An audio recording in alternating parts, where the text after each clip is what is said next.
and that we are the product of a 5 billion year evolutionary process, but there was no God that intended any of that. And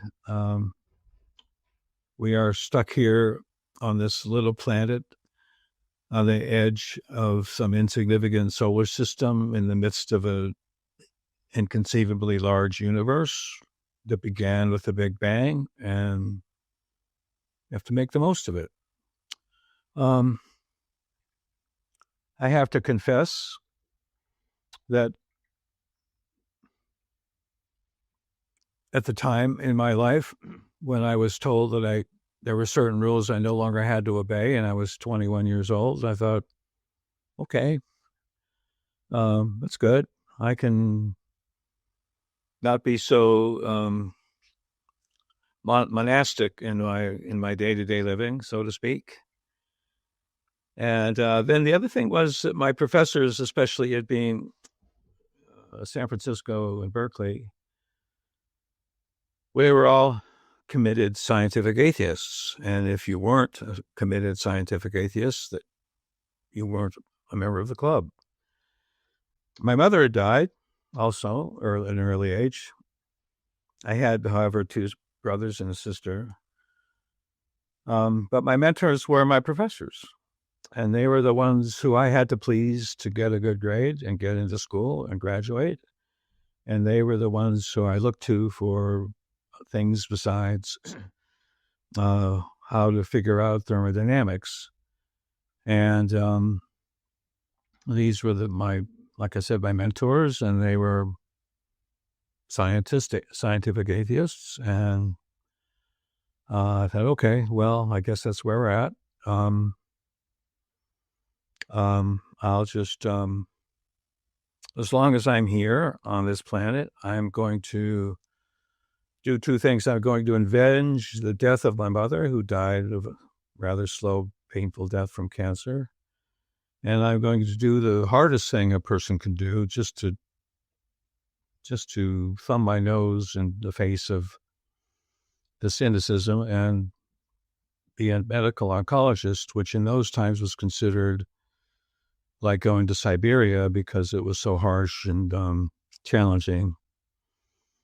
And so that's what I did. I said, if I'm going to answer these questions, I need to go back to the unanswered questions of 1975 and see what answers have been given, because I wasn't really studying basic science anymore. I was just being a doctor, giving medicine to people, checking their lab results. And somewhat to my surprise, when I went back, I found out that the gaps had exploded. That what they thought was a very simple thing turned out to be a complexity beyond imagination. And that the little gaps that were supposed to have been closed by 1999 had expanded into these vast canyons that were insurmountable to traverse. What's going on here? What did I miss? And so I just dug deeper and deeper until I realized what I had just told you a few minutes ago about the seduction of easy explanations to complex problems and how I had fallen into that. And one of the things about me that I was never willing to surrender was my intellectual integrity. And I don't mean to sound like a snob. I'm just a person who wants to know the truth. And I had a very rigorous education. And I said, well, what's really going on here? And the more I read, there is this saying, this guy, I'm not going to use his name, but he said, there's enough evidence now that I can be an intellectually fulfilled atheist. Well, now what's happened in the past 20 years is that we now can be intellectually fulfilled believers in Jesus Christ, because all the science of the last 25 years points right back to the God of Abraham, period. I mean, I was just at an annual meeting with Discovery Institute last weekend, and we were saying, it's not even possible to doubt this. It's just like, if we're back to 1940 when everyone said, yeah, of course there's a God. Well, yeah, of course.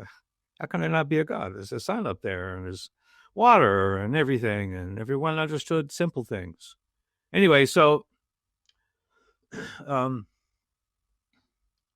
about this time, I was coming out of my atheist delusions, scientific atheism delusions, and realizing the joy of affirming for people their faith. And it turned out really that they didn't want much more from me than that. They just wanted affirmation. So if you go, I use this other metaphor, if you go to church or synagogue or temple or mosque every Sunday or Saturday, and the person up there says, well, there's a God and these are the commandments and you must do this and that. You go, yeah, okay, well, you're getting paid to say that. And I appreciate you saying it. And I'm glad you're up here doing it, but we're the choir and you're preaching to us. So good for you.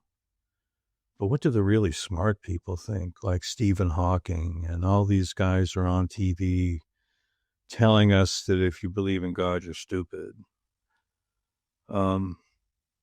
And so for the smart guy, meaning me, the scientist, to say science proves God, not the other way around, it's very affirming to them.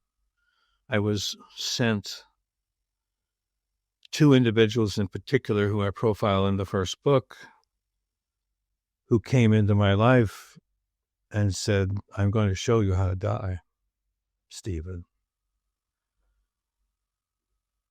Because I had spent, I'd seen thousands of patients fighting, swimming upstream, not trying to get swept away by the waterfall, swimming as hard as they could instead of just relaxing until it happened.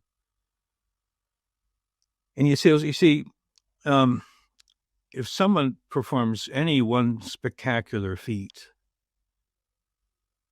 that's remarkable. That's that person shows you that it's possible. If you hit 60 home runs in a year or win 7 Super Bowls.